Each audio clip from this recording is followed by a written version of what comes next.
Legis Global Solutions presents the Subject to Talent podcast, a hub for global workforce leaders to unleash the power of the human enterprise. Listen in as we explore the most innovative and transformational topics impacting businesses today.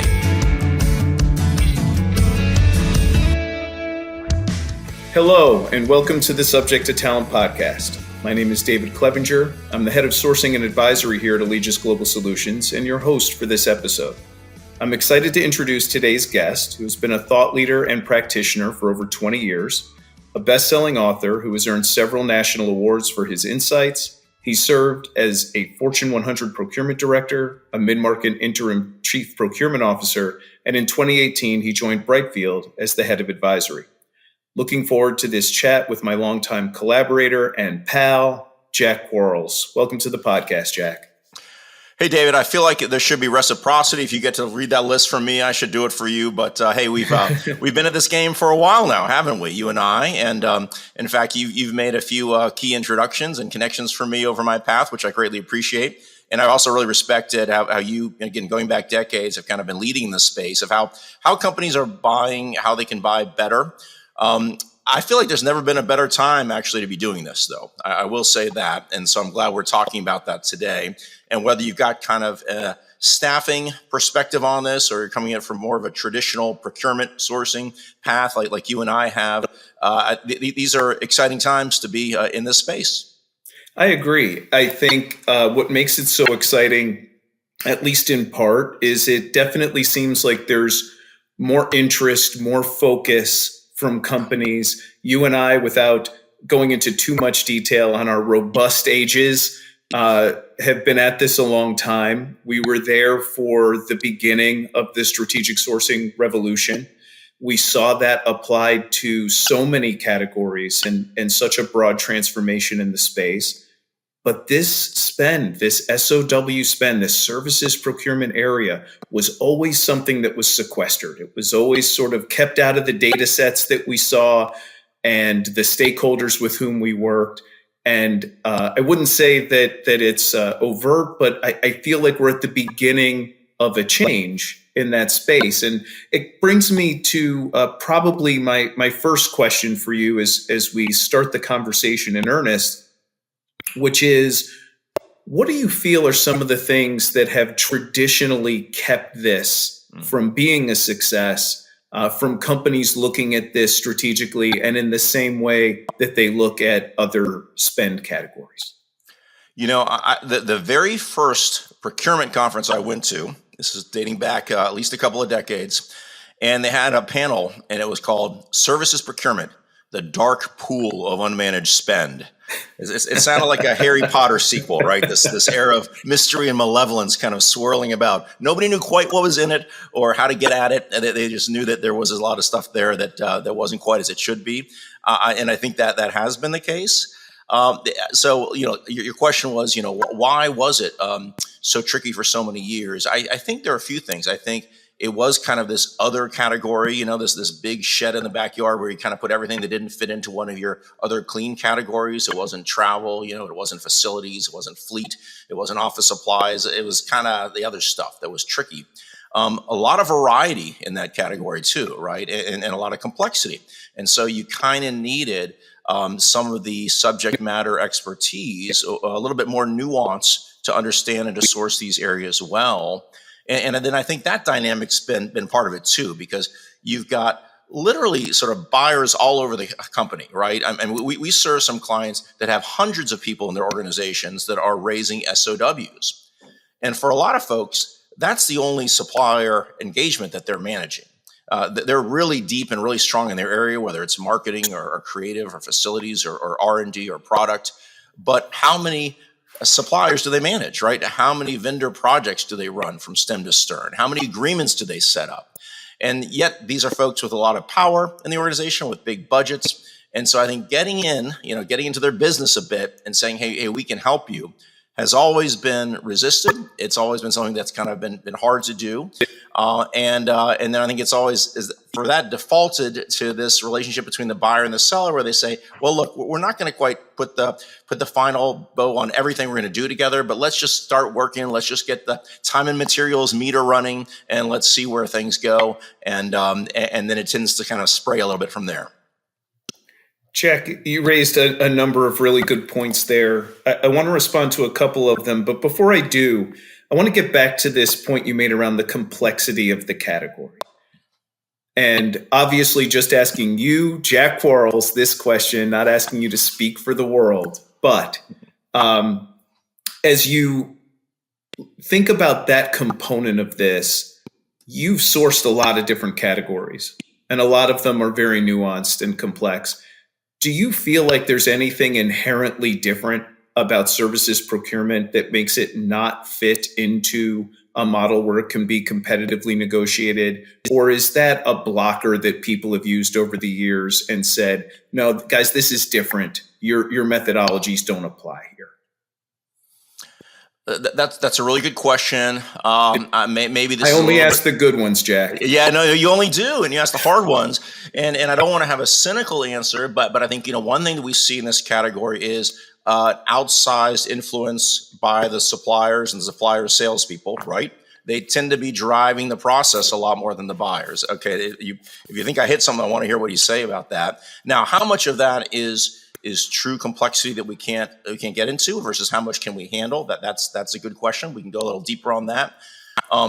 I think that one of the temptations of the sourcing folks serving these stakeholders with the budgets is to kind of accept that complexity, to know that your stakeholders have more understanding of the subject matter than you do, and to not be willing to come in with a couple of dumb questions maybe, or a couple of ways to sort of organize things, because there are some nuances for sure. I think we need to allow for that, but we also need to sort of organize that and categorize that and figure out what's the value on some of that nuance. But you thought I hit something, so I want to hear what you think. No, I totally agree with what you just said. I think there are sort of three big pools of this, and you already touched on a couple of them. One is the stakeholder group. It's not only varied, but it is also made up of a lot of individuals. If you think about the folks within an organization who run IT, who run finance, who run engineering and product, these are very powerful individuals within an organization, and a lot of them have the ability to say no or to drive things through their own channels and through their own process. But I think one of the interesting, let's call it a psychological component of this process, is that the individuals I just mentioned have already gone to the CFO and negotiated a budget. Wow. They've been given a certain budget and have outlined the projects that they're going to tackle as a result of that. And now procurement is coming to them to say, we'd like to negotiate this again. And I think they're going, guys, I already negotiated this. Now I've got work that has to be done, and you're slowing me down. And so it almost becomes, where in this process should we be having this conversation? But I think there's a justified position by some of these stakeholders that they feel like they've already gone through the numbers component of this, and now it's time to get the work done. I think the actual inherent complexity of the category is a piece. I agree that it's nuanced and that it's different and that it's unique. But there are certainly plenty of other categories that have been included in procurement transformations that check those same boxes. The last point I want to make, though, is one that you just touched on briefly that might be the most important part of this.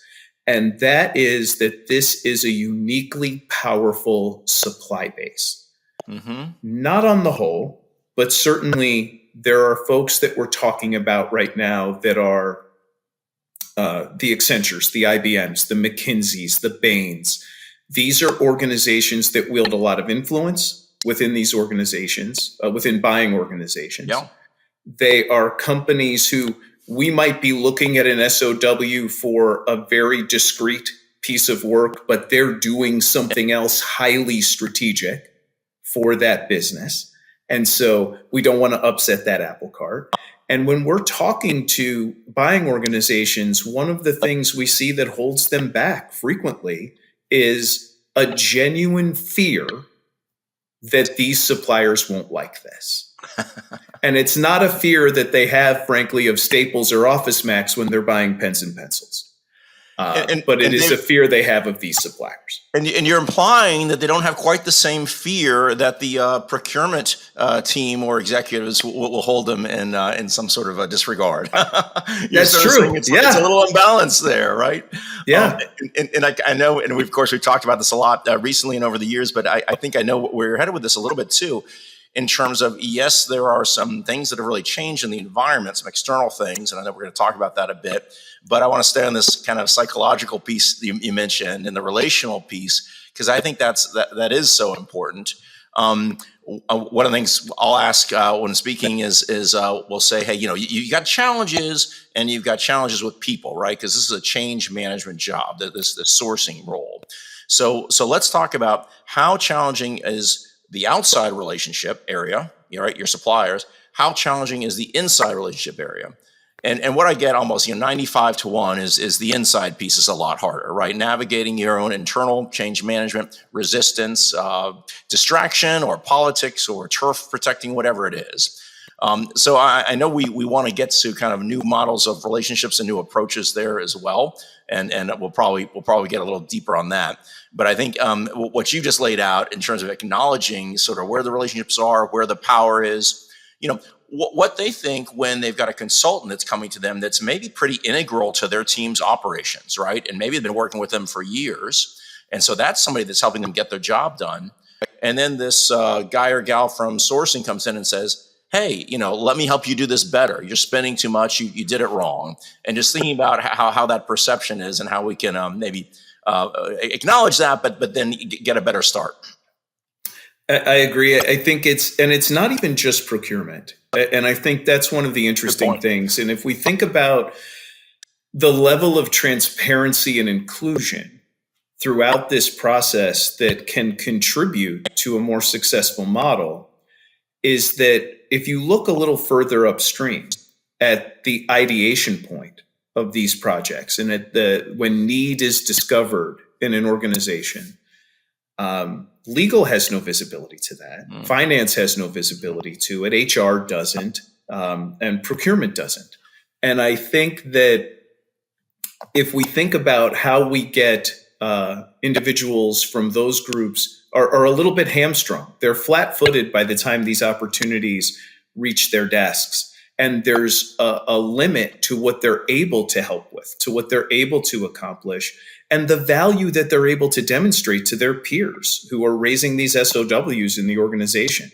If there was a way for them to be involved earlier in the process, to understand, here's something IT is thinking about, which may result in an RFP 6 months from now or a contract 9 months from now, that would be valuable for these groups to learn, is a different level of upstream visibility part of the solution to what has been a tricky process within most organizations.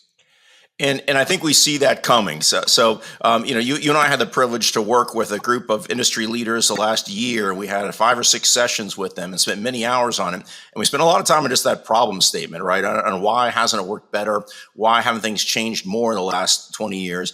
Then we got to some pretty exciting thoughts on where it's going now, both kind of the definition and how things are moving there. And I think again that comes from a few different angles. But I think your thought of getting upstream a little bit, get involved earlier, and what you've told me a few times is, hey, by the time they come with the budget or the agreement, it's already too late, right? Then sourcing and saying, okay, you've already done 60% of it wrong, but let me try to help on that 40%, right? Or let's try to backpedal a few steps so we can kind of redo this. And of course, that's never a winning situation. So I love your point about getting in earlier. And I think there are ways to do that relationally, maybe organizationally. And then we've got some exciting new ways, I think, to do that with the technology that's emerging, that's allowing sort of earlier engagement and earlier involvement from the users. Jack, you referenced the Trailblazers program that you and I were both involved with last year, that Brightfield was spearheading and that AGS was partnered in. Would you just take a moment, talk through what the genesis of Trailblazers was, and then and where we took that over the course of 2025. Very relevant to this conversation because we came in with a problem statement, being that procurement, and specifically services procurement, has not evolved the way other disciplines have. And if we look at the last couple of decades, we're talking about a lot of the same problems that you and I have already talked through a few of them now than we were, again, 20 years ago. So we wanted to say, why is that? But more importantly, we wanted to get to a vision of the future. Our thesis is that a lot of the reasons maybe folks aren't moving forward enough is because they're not quite certain or confident in what they're moving toward. And we thought it would serve, candidly, our respective companies, David, yours and mine, selfishly, to get some insight into that. We also felt like it would really serve the industry and the marketplace if there were a much more clear destination about what this next generation of services procurement looks like. We're really happy with where we got as well. So we worked again with these leaders from a dozen companies that everybody listening would know, a lot of brand names, and folks that were senior practitioners, but not quite chief procurement level, folks that really kind of knew what was going on the ground and got their hands a little dirty in the operations. And we're happy with what we came up with in terms of a future vision for procurement and services procurement specifically. So on that note, as we get to that end point, which is the part that everybody is most interested in, I'm interested in talking a little bit about the context in which that sits. So you have a situation where, and we talked about this in Trailblazers and certainly outside of that, and it's a conversation that goes on in the offices of probably every company in the world. There are these great technologies, and AI is changing everything. And there are best-in-class processes, and there are all these things. What is the environment in which that has to sit so that those things actually become implementable and usable and start to make a difference? And some of the things we talked about within that context were, who owns the program within most of these organizations? Is this a procurement thing? Is it an HR thing? They sometimes bounce back and forth between those groups. Are the stakeholders like IT as involved in the ownership of these programs as they should be? And are we at the point where we have in fact built a better mousetrap and it is just about changing the context, or do both of those things need to happen together? I know we're pressing for automation, we're pressing for agentic AI. Mm-hmm. Is the field actually prepared to accept those solutions? So even if they exist, or once they exist, they'll be taken up and we'll actually see a difference. Gosh, so that's a great question, and I think the answer is going to be uneven. Let me start with a couple of things I think are pretty important ingredients, and I want you to chime in with more. I think it, like you said, it's really important kind of the environment it comes into. I was on site with a global company that's got 170,000 staffing workers in their program, huge program. And one of the quotes the leader said kind of hit me. He said, look, if you keep pushing the button for a long time and it's not doing what you want it to do, then stop pushing that button and try another button. And what I thought of as regards to our conversation was the button of policy, or maybe control's an even better word, right? This idea that we've been talking about for so long, hey, let's just control the rogue spend. Let's get more in the program. Let's get procurement's, a mandate out there so we can, get folks that have to come in and use the process. And I think we just got to admit that that's really not getting us where we want to get, right? And maybe there's some exceptions to that, but with all the companies we work with, I think, an over-reliance on policy or a mandate is not the secret ingredient. So where does that leave us? It leaves us kind of wanting to have a process and a product that users want to take part in and that they see benefit in. And so, and I really think we can do that. And we've got a couple of clients that are doing that, where they've kind of rebuilt their brand or rebuilt some of their tools and interfaces so that their users around the company are reaching out to sourcing before something gets started, so they can say, hey, how do we do this the right way? Is somebody already doing this in the company that I can learn from? And that sort of conversation.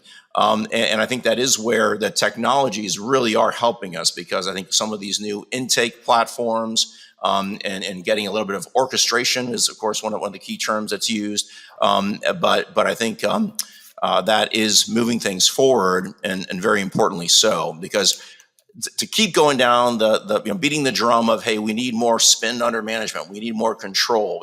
We've got to have folks follow the process. It gets exhausting. I think we just end up sounding like folks that are telling people to do their chores, and at the end of the day, just hasn't gotten us where we want to get as a discipline. Well, and it's all stick and no carrot.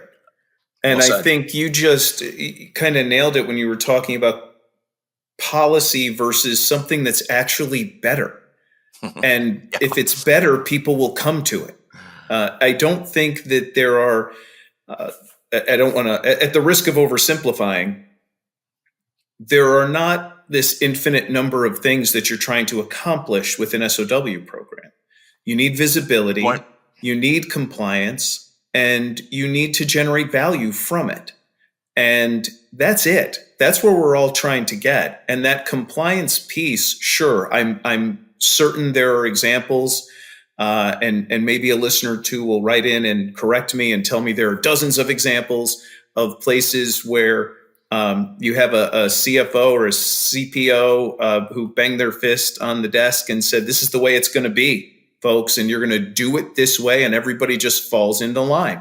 I think those are rare, and I don't know how long-term viable they are. But when we talk about building a better mousetrap, it's not just the tool. It's something that user in the business finds more valuable. This made doing an SOW easier. It made it more comprehensive. I got a better result. I was able to use my budget flexibility or have more flexibility in my budget. It was all of these types of things that made this a better experience for them.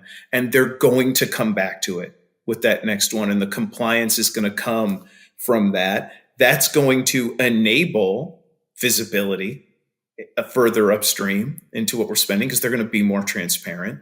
And it's going to enable these groups like finance and HR and procurement to generate value out of it. They're going to do more of this competitively. They're going to manage it more closely post-award. And they're going to be able to extract cost, which is the end of the day is really the only thing still. When you force clients, and I'd be curious to hear when you're talking to clients, but certainly when we are, to stack rank their priorities, saving money is still number one. That's still what's driving most of these companies. Yes, still number one, and I think just looking back to the last 6 or 7 years, I think really the last 2 years it's been enough of a number one that folks again are turning their attention to this services procurement category and saying, okay, we kind of put this off to last, but we know there's a lot of value here. We know that we're spending too much here. And I think that combined with the technology to say, okay, now we can really get into these agreements like we never have before. Now we can do analysis on this labor we're buying like we never have before and compare it to other things we're buying throughout the organization. I think that's really promoted this to the sustained attention that you and I have been saying it needs for a long time, but is now getting that. And David, I would say this too, and I know there's more to say on the savings side. But I think, bringing the quality analysis, right, and a little bit more quality metric, and did we get out of this what we thought we did? And I think here's where, again, relatively simple but recent technologies that can track the projects and then reach out and pull users, right, and say, hey, how did this go? And maybe go beyond the simple metric of was it on budget and was it on schedule? And that's a place to start. But we can certainly go deeper with that. Did this supplier have the expertise? Were the milestones met? Was it set up as an outcome-based agreement in the first place in terms of going back to the structure and the design? So I do feel like I totally agree that cost has got to be number one. That seems to be what's really driving the marketplace now with uncertainty and all sorts of things. However, I think to bring quality into it is a little bit more of that upfront carrot you were talking about, right? That gives a user some reason to believe, hey, you know what? If I'm going through this process, if I engage the sourcing team, if I'm using their tools, I'm much more likely to get to an agreement that shifts the risk the way I want it to, that puts a little bit more on the supplier, that defines the outcomes better in a way that really align to our strategic objectives and the metrics by which I will be measured. And I want to do this because if I don't, I'm at the risk of getting to the end of another 9 months of time materials that didn't really move the ball like I hoped it would, and that's kind of stuck there. Absolutely, and I think that maybe it's even some supply market intelligence that they wouldn't have otherwise had. I'm calling vendor A because it's somebody I've worked with before, but I don't know if that's just because I know they're out there and they've got bodies versus actually. Here are a dozen providers who specialize in the niche thing that you're looking to do. Any stakeholder in the business is going to find that. Can I add an anecdote to that specific example? Please, yeah. Because I love that. I think that's really important. So again, market research, of course, is easier than ever with the aid of the AI tools that are at all of our fingertips. What we found especially compelling is being able to take that internally to your own program. And so that's one of the things we do through TDX by finding internal benchmarks for all the roles you're buying. So what do you need from that? You need to be able to kind of map apples to apples to say, yeah, these are the skills that we're buying, and kind of look at the engagements on a skill level, not just a worker level. So you're not just counting people, but you're looking at what they're doing. And then again, map that to who you're already got in your stable, who you've already engaged with. And then if you can bring that quality piece we talked into before, then you've really got some magic, because you're starting to come as a sourcing person and not just say, hey, you're paying too much, but you're starting to say, well, look, you could pay this much less with an existing incumbent who we've already gotten good results with, and who that leader over there can recommend to you, and you know them and respect them. And that's just a very different conversation than just coming with sort of an abstract of, hey, here's what the market says, which is also important in the conversation. Yeah, Jack, as long as we've entered the plug portion of the podcast, I will say, based on your earlier point, that one of the things that AGS is doing for clients, and feel free to hit your forward 15 seconds ahead if you don't want to hear this, but that we have exactly that service, that metrics tracking that you referenced earlier, and it's very simple and it's purposefully simple. Did this project deliver what the SOW said? Did we meet those milestones? Did the supplier meet those milestones? Did they do it on time and within budget? And would you recommend this supplier? These are three binary questions, and they're so critical to what we're trying to do. And individually, project by project, they don't mean that much, but in aggregate, that information is incredibly powerful and valuable to an organization, and valuable, again, to those stakeholders as they raise that next SOW, that they're able to help that serves their decision-making process. And so that's definitely a change and evolution that we've brought to our clients as we do that. And obviously, looking to automate that component of it as well. So it's part of every SOW and helps to get captured in a more organized way. And so we're getting to some specific recommendations here, which I think is really important for everybody who's listening. You and I were talking earlier about the difference between the companies that really save a lot, that really make a huge impact, and then those that make less. And I think the biggest thing we came up with first is the companies that save a lot, that have a great impact, are those that get started, are those that actually take action on the insights. It's one thing to do the analysis with a tool like TDX and get the insights. It's another thing to put it into practice. And so that's one of the reasons we love partnering with AGS, and especially when you're engaged in helping to manage the services procurement solutions, is that you're there, you're on the street, and you have the relationships, and you're able to sort of put things into action. And I'd say another benefit, and it's really important about having a third party come in, is because if you are dealing with resistance, if you're dealing with politics, perhaps, if you're dealing with kind of just, maybe it's inertia, maybe it's just a memory, right? A company memory that's kind of not helping things move forward. It often helps a lot to have somebody from the outside come in, right? There's the old comment about you want one neck to choke, right, when things aren't moving the way forward. But I think a more positive way to say that maybe is it really benefits to have somebody from the outside to bring that sunlight to kind of present who you are externally. And I know you found, David, with a number of your clients that you've been able to come in and sort of break through some of that resistance and get a lot of change and see a lot of impact where there wasn't a history of that, let's just say.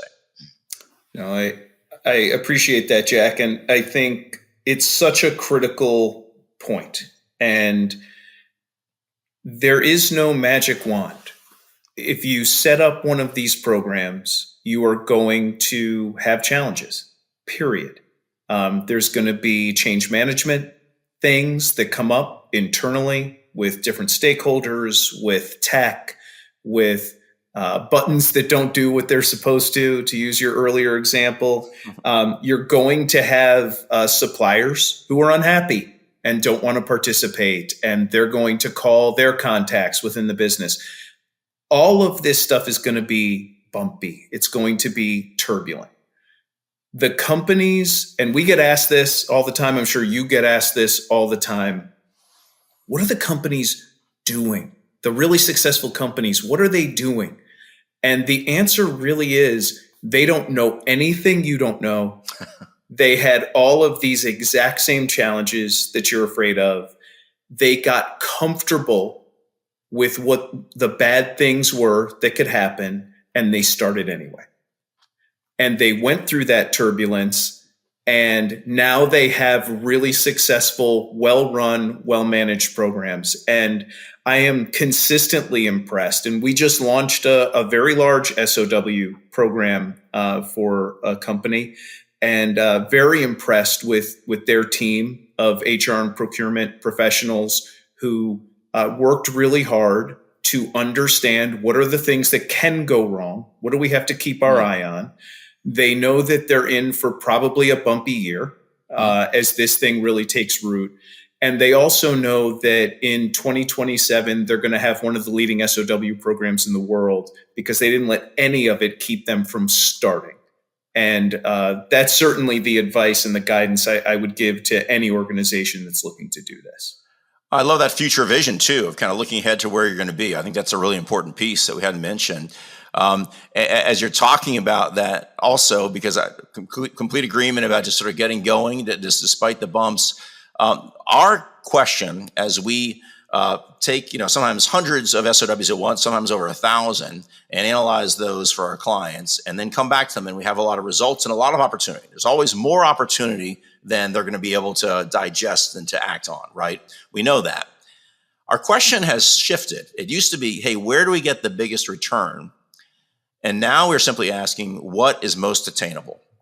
Where can we get the quick win? What can we be? Where can we be in 60 days saying, hey, here are the results, or even 45 days, right? Where we took this output and maybe we just changed rates on a couple of roles, and maybe that was it. But now we've got some savings, okay? Now it's a different conversation because now we're just talking about how much more we're going to do and where we're going to take that next. And we're showing that internally to other leaders in the organization. But attainability is so important. I think probably more important than anything else, and that really dovetails with what you're preaching, David, is just get started, get going, and start taking those steps. I love that, Jack. We've been at this for a long time. We've been friends for a long time. I appreciate the many fruitful discussions we've had up to and including today's. And I'm going to make a plug for you. For those of you who haven't ever seen it or heard of it, Jack wrote a book several years ago called Same Side Selling, which actually speaks to a lot of these principles around stakeholder alignment and management that I've recommended to many over the years. I hope some of those people have actually bought it and it contributed to Jack's royalties, but it's a terrific book. And Jack's had a terrific career and continues to add just a ton of value for folks now in his capacity at Brightfield as well. So thanks, Bud. I really appreciate you joining us today on Subject to Talent. And I look forward to us continuing to work together for many years. It's been really fun, David, and I'm so glad you are where you are at AGS, leading the group there. And I definitely agree that 26 is going to be the best year procurement scene in a long time, largely because of what you're doing, what what others with the same mindset are doing. So very, very excited for that. Great. Thank you. If you enjoyed this episode, please subscribe, rate, and review us on Apple Podcasts, Spotify, or wherever you get your podcasts. And if you have any questions, send them to subject2talent@allegusglobalsolutions.com. Follow us on LinkedIn with the hashtag subject2talent and learn more about AGS at allegusglobalsolutions.com, where you can find additional workforce insights and past episodes. Until next time, cheers.